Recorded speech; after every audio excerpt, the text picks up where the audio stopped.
This man was so frustrated with his useless spoon that he straight up bent it into a fork with his bare hands. But this jaw-dropping display barely got a reaction from the crowd, because in Guevara's eyes, it was nothing more than a cheap trick. Watch as Guevara simply flicks his spoon, and the next second, the metal spoon actually bends. This man is known as Mr. Number 2 in the prison. He is the second guy this place can't contain. The first being Oliva, the freest man on earth. In this maximum security prison, everyone except these two has to line up for morning roll calls every single day, including Baki who just spawned here. But while the guard was giving his speech, Baki was shocked to see that while all the other inmates are standing attentively, stiff as metal, terrified of ticking off the guards, Mr. Number 2 Guevara is literally yawning and casually walking right up to the guard. When lunchtime rolls around, only Guevara gets to eat a fancy meal. He spots a fly buzzing around, so he quickly snatches a guard's gun and presses it right against his head. This incredibly reckless move leaves the guard so terrified he can't even speak, and that's just Guevara's privilege. Some people want that kind of privilege, so they challenge Guevara for it. This massive man standing before him is an undefeated sumo world champion who thinks his gigantic size gives him an easy win against Guevara.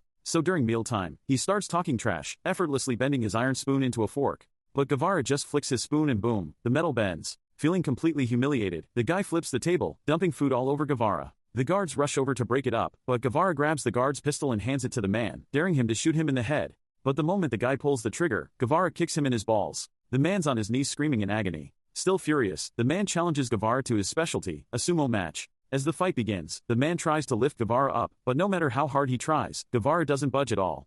Seeing how pathetic the guy is, Guevara slaps him across the face, instantly bursting his eardrums. Then he pulls out his own hair and shoves it into the man's ear. The hair easily wraps around the guy's cochlea.